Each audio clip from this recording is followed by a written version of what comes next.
Michael and Jay know the drill. Good to see you here. The drill is put in the chat the last piece of music that you practiced, what you're working on right now. So Jay's working on the Rachmaninoff Etude, Opus 39, number 2, and Michael started the Chopin Nocturne, Opus 15, number 2. Nice to have you here. I'm Lisa Spector, your piano ninja. If we haven't met, I am here to make your practicing smarter, easier, more productive in less time. Sorry, a little late getting started. It's one of those days. So the good news is I think my hair looks pretty good. The bad news is the hairstylist was running really late and just zoomed back here, and here I am. Played one scale, but that's life. Like we all go through that, right? So that's what happens. But my practice session is a commitment to you that at this hour at 5 o'clock my time, which is my weakest practice time, is when I'm practicing and making the most out of a 20-minute session to turn it into an hour's worth of progress. Sue, nice to see you, and glad you think I always look great.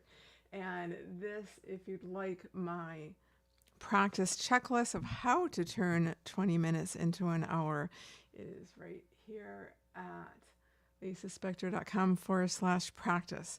So I'm going to dive in. If you're joining us here, Liz, you're working on the Chopin Opus 72, number 1. I love that one. It's beautiful. So we have a couple of Chopin nocturnes.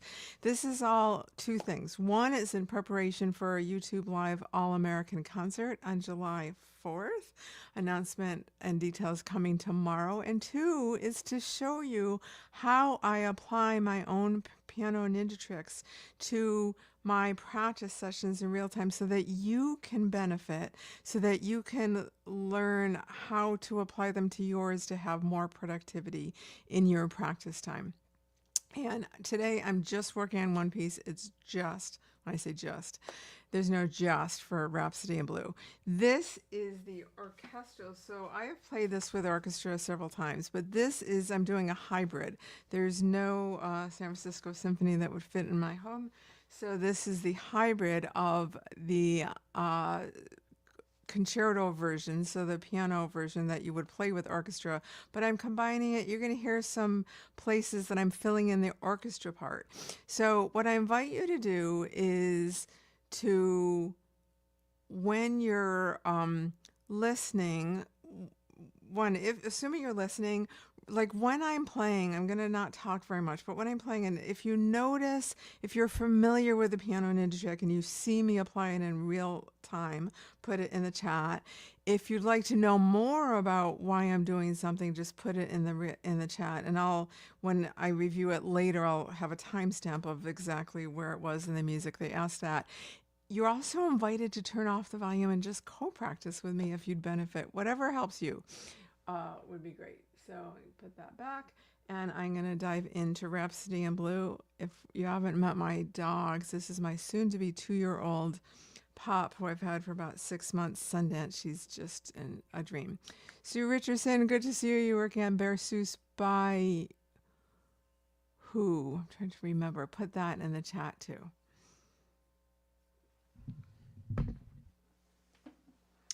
I did warm up earlier, so I went through my normal warm up of warming up with my heart first and then going into scales. Warming up with the heart means something easy on my fingers that connects me emotionally to making music. And then I went to scales, Hand and Czerny, 2 Bach preludes. I did that earlier, so my fingers are okay right now.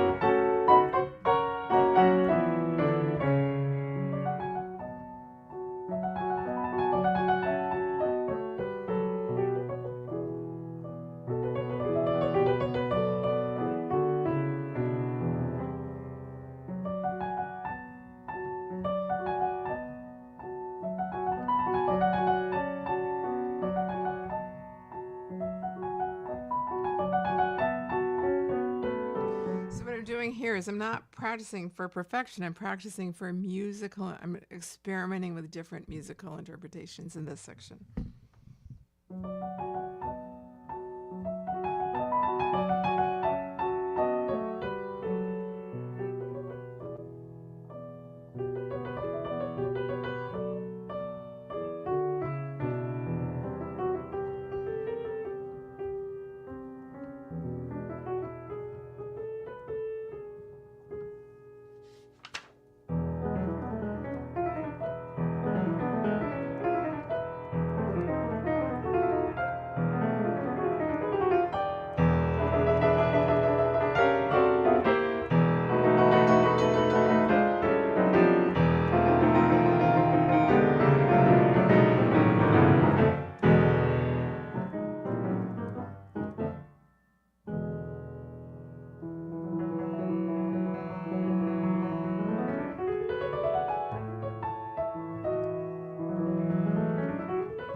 To mention this the other day is that when I playing trills, I actually never have to practice trills because I do a trill warm up that I learned from John Perry, and it's in part of my Piano Ninja Tricks, and it always gets my trills, so I don't generally, if ever, have to practice them when I get to the actual music where they're written.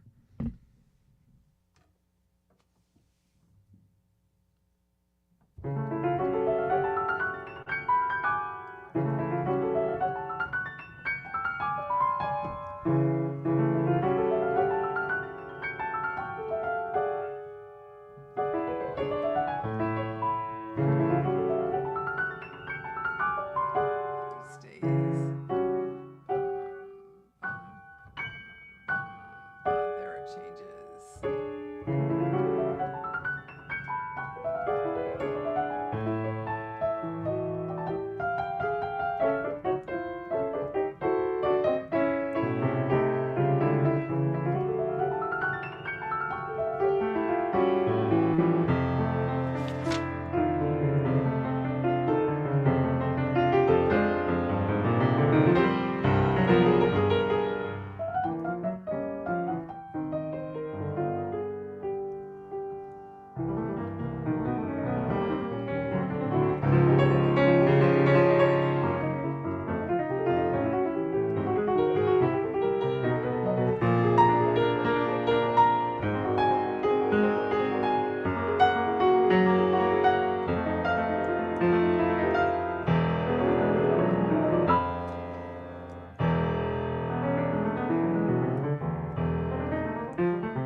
Everyone who has access to my Piano Ninja Tricks knows this is quick reflex motion. I can do it with my eyes closed.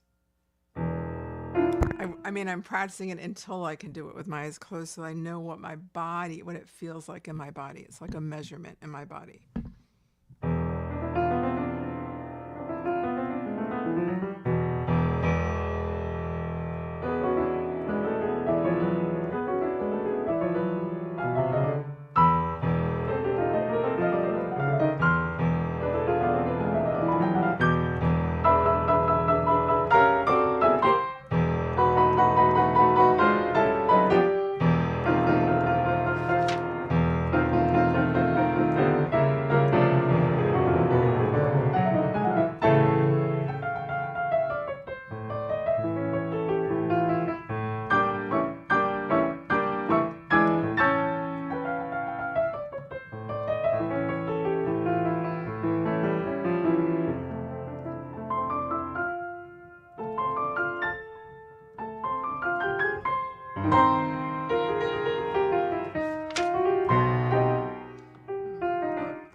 I'm going to point out another thing I do, which I'm not sure I've even mentioned in the Piano Ninja Tricksters Club. When I have a section like that, I need to practice hands separately. Bass always comes first. You'll hear me do this over and over again. My left hand goes first. The left hand gives you the harmony. It holds everything together. So if it's a section where I need to do both hands, left hand comes first. You can apply that to almost anything.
So one of the things I'm doing there, these are big jumps, like an octave and a half. So, and it always goes down to here. So I'm keeping my eyes peeled on this D flat. So I'm looking just, and sometimes a little bit beyond that D flat. I'm going to give you a little tiny trick. If it were a right white note, if I were jumping towards this D, I would look towards the D flat, but I'm jumping to the D flat. So I'm going to look at the D flat and maybe a tiny bit beyond, and we'll see. I think I'll get there.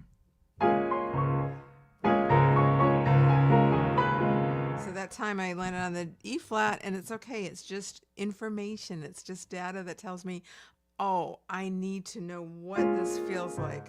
So I'm going to practice this as in a quick reflex motion with my eyes closed for a second, so that my body knows what that feels like when I have all of these other things going on.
This is the orchestra part.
work I do all the time with my thumb, which is I'm keeping it, I don't want to be moving this way. I want to be moving this way.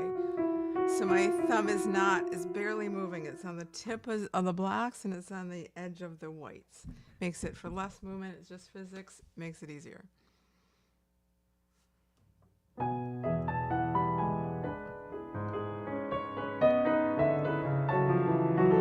Bum, bum, bum, bum.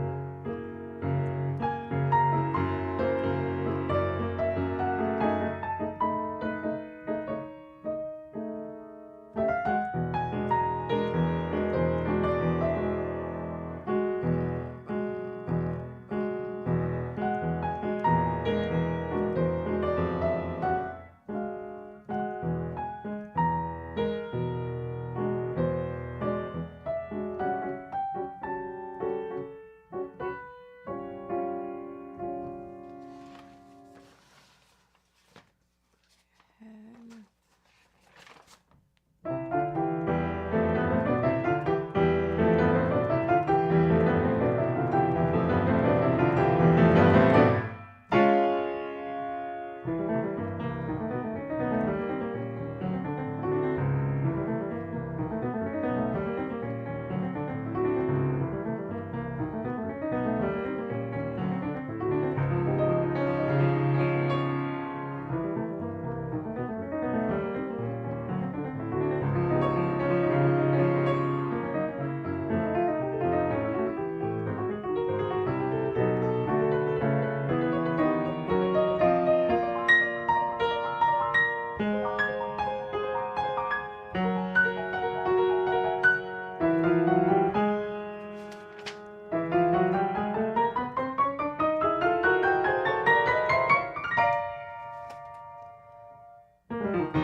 That's about 30-minute practice session with some talking in between.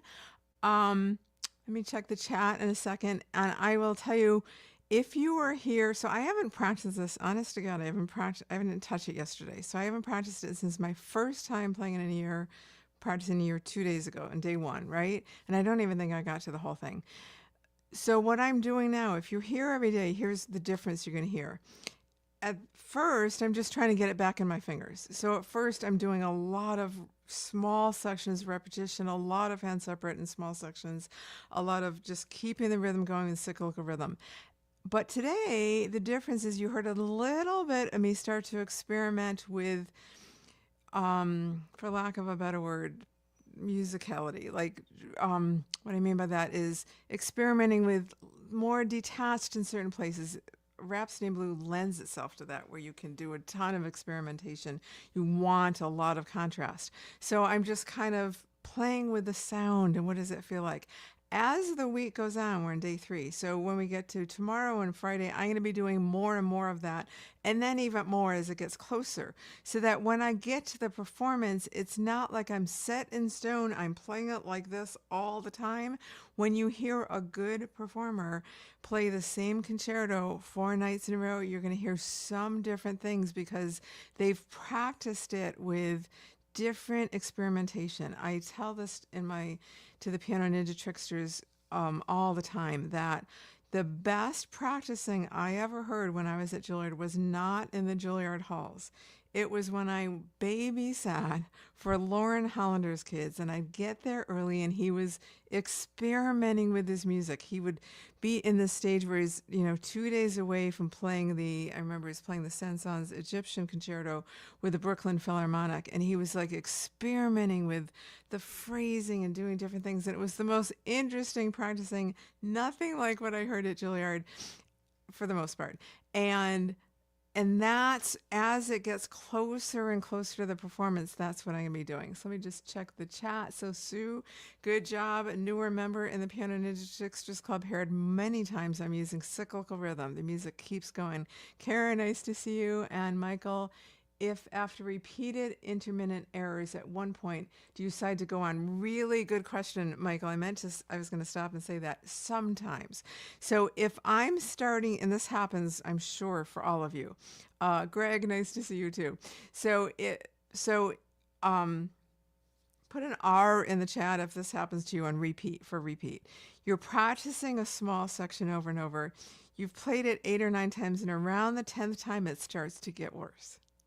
And around the 11th, it gets even worse. And the 12th is even worse. I don't get to the 11th or 12th because I know I've reached my peak. I know I'm going downhill. The last thing I want to do is keep practicing with errors, so with wrong notes or whatever the thing is. So Michael, this is where pianists are alchemists. We're always mixing and we have to figure out when it's time to go on. So there were several sections today where it was starting to get worse, so I actually went on. It's hard to say exactly when that happens, and if you're interested, tomorrow when I'm practicing on YouTube Live in front of you, I could call out those sections if that interests you. So I think my next 2 sessions will be a little better and a little longer because it's a better time for a day for me. So tomorrow I'm at noon Pacific and 3 Eastern, 9 Central European Time. And Saturday, I will probably be in my PJs practicing for you at 9 a.m.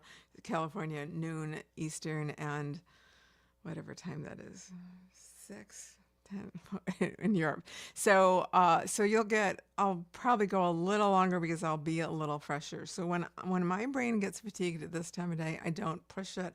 I practice in really small sections, generally 20 minutes, 20 to 25. Research shows that you should really be piano or studying anything. You should be taking a break for 5 minutes every 25 minutes so that, and I'm not talking about go to your phone and check your electronics devices break. I'm talking about fresh air, do some yoga stretches, take some big deep breaths, play with your dog, whatever the thing is that just can keep the creative energy flowing, but gives your mind a break from what you're doing here. So thank you so much for joining us. Really great to see you. Hope to see you all tomorrow, and then I will get you out a notification in the morning of where you can join us July 4th for our live All-American concert. What I have not gotten to yet is the 2 Zach Goluboff Davis nocturnes. He's a fabulous present-day composer. I'll be doing those tomorrow live. So look forward to seeing you there. Thanks so much for listening. I'm Lisa Spector, your Piano Ninja.